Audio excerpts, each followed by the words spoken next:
beings is there in the world. What more do I explain by tracing them back to a source? Because you still have to ask the question about that source. Wherefrom does it derive its morality, perfection, sanctity, and beauty? And again, pushing back in an infinite regress. Let us accept the values that we find in the world, amongst us, in our experience, objectively compelling us to recognize them. I am actually compelled to recognize that Holocaust is wrong, doesn't matter whether the Nazis believe in it or who else believed in it. I am compelled to recognize that Beethoven's Fifth Symphony is beautiful. It moves me as something which is independent of me, compelling me to recognize it. That's objectivity, and that's enough for me. It gives me a good worldview to live with. Dr. Craig? I think it's important to see, Dr. Mohanty, that this kind of position, I think, sits very uncomfortably, however, with a pantheistic worldview. Don't commit me to a pantheistic worldview. Right. I'm not defending any worldview, actually. Okay. Excepting, I'm defending a worldview in which there are objective values. Yes, okay. The world is not a world merely of material objects, but objective values. Right. I just wanted to make the point that that kind of a position doesn't sit well with a pantheistic worldview in which all is one and all distinctions are broken down, because you are now affirming an objective moral distinction between good and evil, beauty and ugliness. Now, the question, therefore, is, should we adopt a theistic worldview or just a sort of view of these moral values as existing in a sort of Platonic way? In the world. Yeah, all right. Aristotelian way, not Platonic way. In the world, in rebus, okay. Not anti-res. Yes. Well, now, I would give a couple of arguments, I think, as to why I think theism is a better view than that. One reason, I think, would be that the nature of moral obligation, of moral duty, that we ought to do certain things, we ought not to do other things, implies a divine command.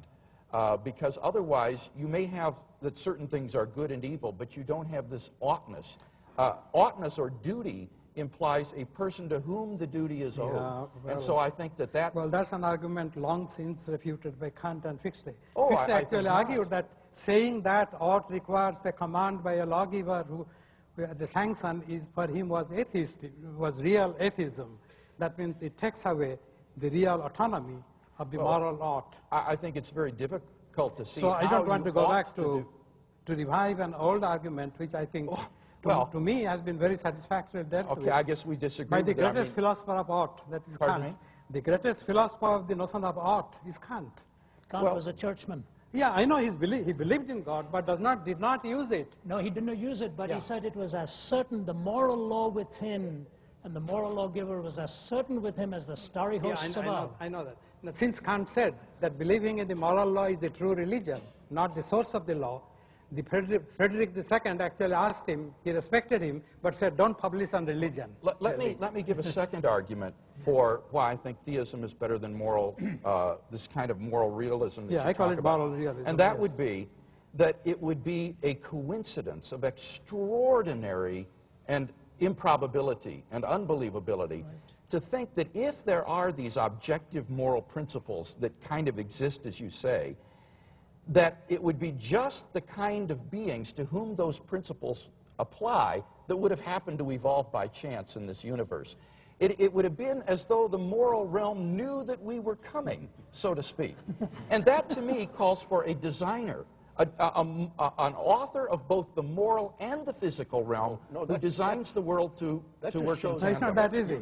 That just shows that there aren't any objective moral values. Our moral values Dr. arose when we Mohanty, try and evolved. convince him. Yeah, I know. I think you both should talk. I like very much when you stated, when you state my views, you do a really good job till the end when you say they're wrong. So,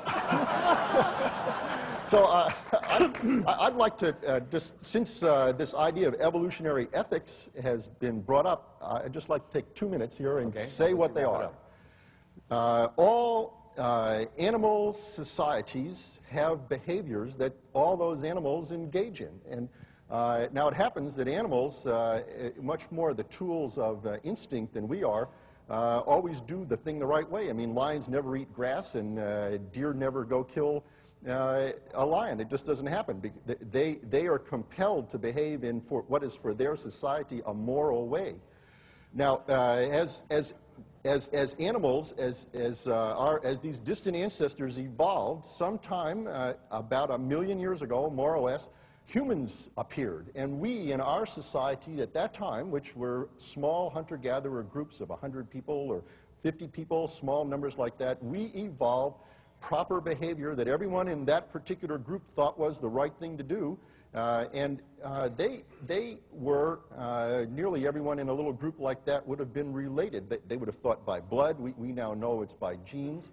So we can understand things like altruism as arising out of protecting part of yourself that's in another person.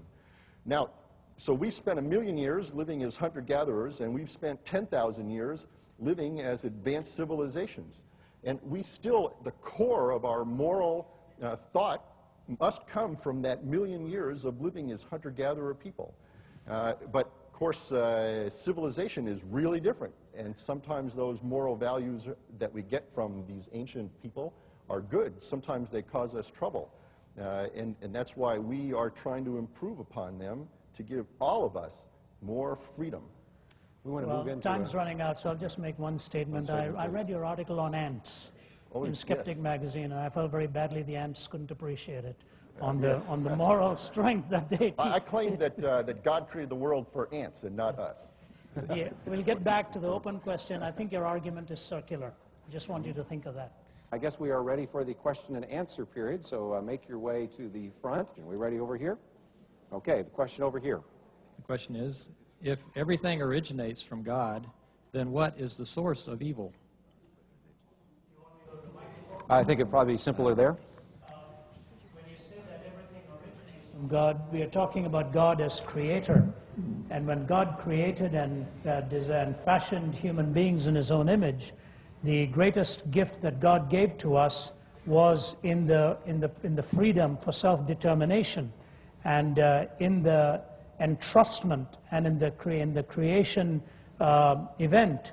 That entrustment was to either trust God for the way the definitions of right and wrong attained, or to become your own definer of right and wrong, and the entailments would follow. So contrary to the pantheistic worldview, which Dr. Craig has pointed out, where there is no distinction between the supreme, impersonal, infinite being, and we are just ultimately either modes of that being or extensions of that being, or don't have the individual identity apart from the ultimate absorption into that being, where evil then becomes part and parcel of the being itself.